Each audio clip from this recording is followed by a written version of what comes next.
I'm Constance Stamatiou, leading dancer with Alvin Ailey American Dance Theater. I performed in 15 countries around the world and all over the United States.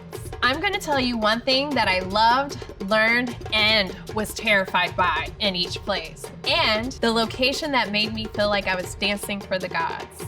I am Constance Stamatiou, and I am well-traveled.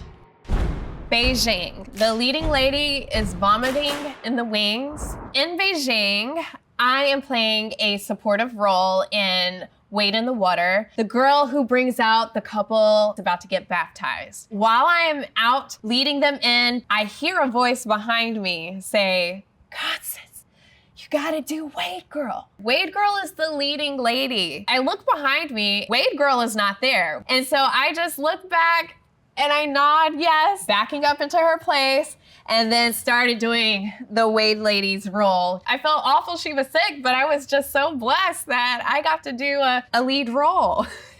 Ever since then, I stayed as Wade Girl, the leading lady. During our downtime, we all got together, hopped on a bus, and went to the Great Wall of China. It was really interesting because the further I walked up, I could finally see the sun. I hadn't seen the sun in like a week. You know, we did photo shoots out there, you know, doing little ballet poses together. I even got on a camel.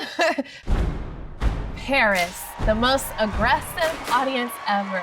Paris will let you know, you might think you're done with the performance, but you are not done. We need an encore. 2 encores is typical for them, but sometimes 3. Anywhere else, you're getting 1, but they are feisty, okay? They love us and we love them. Mr. Ailey always said dance came from the people and should be given back to the people. I believe because he choreographed so many pieces based off of his life growing up, experiencing racism, what it is being raised in a church, what it is to see domestic violence. He puts all of that into his pieces. We can go anywhere around the world and we may not speak the same language, but we do speak dance. That's why people are able to connect and able to feel what we're trying to say through our movement. Greece. I felt like I was dancing for the gods. We were performing at the Herodes Atticus Theater, which is this beautiful ancient outdoor amphitheater right below the Acropolis. I walk onto the stage. It is a group of us. Our formation is like a triangle, a pyramid. We all at the same time put our hands out by our sides and lifting our heads to the sky. And all you could see was the Acropolis lit up and all the stars in the sky. And it really did feel like you were dancing for like the Greek gods. Edinburgh, dancing on the hilltops. We were performing at the Festival Theater during the Fringe Festival. It's very crowded, very chaotic, but I like to find my way and escape up to the mountaintops. You have this like panoramic 360 view of the city. I decided to improvise to like Centerman, the Nina Simone version. It was really nice to feel the breeze up there against your skin and the crisp, cool air. Probably one of my favorite spots that I've ever improvised. Washington, D.C., 2023. Girl, we're barefoot in the Oval Office. One day during our season, we were asked to go perform for the governor's ladies' luncheon. It was amazing. We took lots of pictures, and then we're outside in the lawn, like where they do like the Easter egg hunt. You know, we're taking pictures. And then all of a sudden, here comes President Biden out of the Oval Office saying, "Hey guys, what's up? Come on in." And so I looked at my girlfriend and I said, "Girl, we ain't got on no shoes." And sure enough, we were barefoot in the Oval Office. How many people get to say that? It's very itchy, woolly, like hard carpet, you know? Kennedy Center. Jacqueline Kennedy actually commissioned Alvin Ailey in 1971 to open the center with his choreography called Maz, which was set to Leonard Bernstein's music. There is so much rich history at the Kennedy Center. We will not be performing there this season, but we are so super excited to be performing at the Warner Theater. Los Angeles. Beyoncé is in the audience with Blue Ivy. I love LA because you never know who's coming? There was a moment, we were performing one year, Winter in Lisbon. I'm doing a duet with my favorite partner, Yannick Lebrun. And there's a moment where we get really close, and I guess it looks like we're kissing. And I can hear from the side of the stage, Miss Little Blue Ivy say, "Ew, they're kissing." And she was probably maybe 7 years old at the time, who knows? But I thought it was adorable. And she was there with Beyoncé and with Miss Tina Knowles. And I believe they brought like a whole girls club with them. And it was just really an honor to perform in front of them and, you know, to share my love of dance with those kids. New York City is pressure. Performing in New York City, everybody and their mama is there. The dance critics are there. Other amazing dancers from other companies are there. Ailey alumni that are there. And then you have a lot of students that are there. You're trying to show your best because you want to inspire others as well and hopefully get a good review. I really wish there was a screen out front for you all to see the vibes that are happening backstage before each and every performance, in a circle, holding hands, giving hugs, giving words of inspiration. We are all in this together. London, I am scared for my life. While in London, this is my absolute first stop as a member of Alvin Ailey American Dance Theater, and I was hired by the legendary Judith Jamison. She pulls me into the stairway for a talk, and she says, "You're here. You've made it. Now what are you gonna do?" And I was just like, ugh. I gotta pull up. She said I was like a deer in headlights. No one handed me a rule book, how this place works, what tour life is like. So I really had to pull up. Sadler Wells is this beautiful theater that we go to every time we're in London. It is this huge building. There's this beautiful dance facility. I remember having my picture, this beautiful black and white picture, taken by this long rectangular window. And it was for a book. It was for Ailey Ascending, A Portrait in Motion by Andrew Eccles. The moment that I saw my picture in the book was like, oh, I've made it. I am a part of Alvin Ailey American Dance Theater. I'm in a book. Miami, Florida, I met my husband at a salsa club called Mangoes.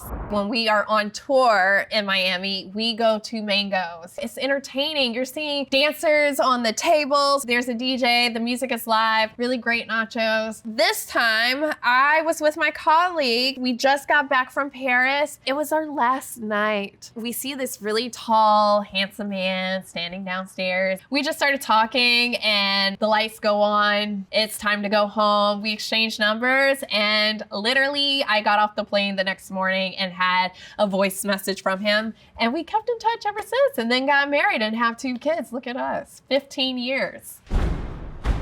Germany, found out I was pregnant on tour. I was in Germany and just started thinking, Unflow has not shown up. So I went next door to the pharmacy, asked for a pregnancy test, had no idea what it said on the box, but I knew what those symbols meant, and it was a plus sign. So I called my husband. He was very excited. I was excited. I told my director, and he sent me, go to the doctor, have a checkup, make sure you're okay to dance. Of course, not knowing anything, now that I'm 2 kids in, I know, yes, you continue your life. You continue to work out or do whatever active thing that you're doing. When other people find out, especially guys who have to partner you, they freak out because they don't want to be responsible if you get dropped. Istanbul, my first experience performing on a rake stage that feels like you're going downhill. A typical stage is flat. The rake stage in Istanbul was probably maybe a little less than a 45-degree angle. I'm probably being dramatic, but for that being my first time, it felt steep. You definitely have to have a sense of body control and body placement. Otherwise, you're gonna be falling out of everything. No one shared any tricks on how to dance on that stage. All I did was pray. Hong Kong. Bar hopping in Hong Kong surprised me. I'm sorry. There was a moment. We used to say party to the plane. Okay, look, I was 21. It was my first tour and my first time going bar hopping, honestly. This was definitely our last day in Hong Kong. Some of us made it back. I made it back to the elevator. Some made it outside in the grass at the hotel. And then we made it to the plane. But we made our flight. That's the most important thing.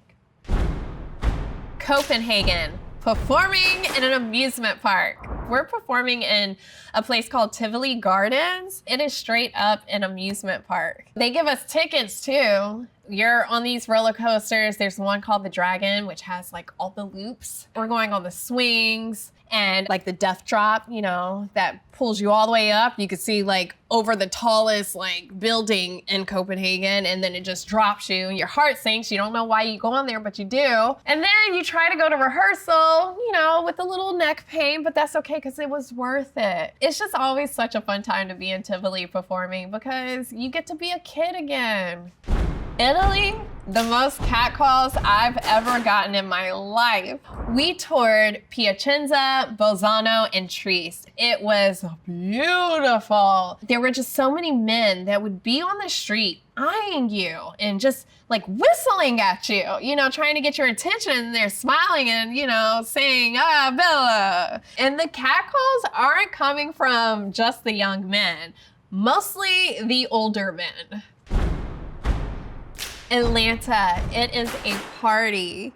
Performing in Atlanta is one of my favorite places because it is another city where it's like, you don't know who is coming through the door. One time I was sitting on the side and it was like, hey, Queen Latifah. But I always find I am hungry when I'm on that stage. They serve popcorn and like hot dogs. It is like a movie theater. I'm hungry while I'm performing, smelling all of that food. But it's one of my favorite theaters in the US because the ceiling is painted like a dark blue sky with lots of stars, and it's just really beautiful. Atlanta is also loud. These people love to cheer. They are so engaged with us, especially if we're doing pieces with music that they know that's more like modern and pop. They are out there singing with us, okay? Hooting and hollering. Atlanta is probably the only place that I know that will sing to the lyrics of a song that we're performing to. I love it. I'm here for it because it gets us excited, you know? It makes us feel it even more. Charlotte, North Carolina, the last stop before the world shut down for the pandemic. I was fortunate enough to perform in my hometown of Charlotte, North Carolina. I was gearing up to perform Cry, the 16-minute masterpiece by Mr. Alvin Ailey, a birthday gift to his mother, and he dedicated it to all Black women, especially our mothers everywhere. I was just extremely excited to be able to perform this in front of my mom. I always receive flowers, like a bouquet of roses, and my daughter brought out the roses to me. And so it was just a really special moment to be able to perform this ballet to my mom while being a mom.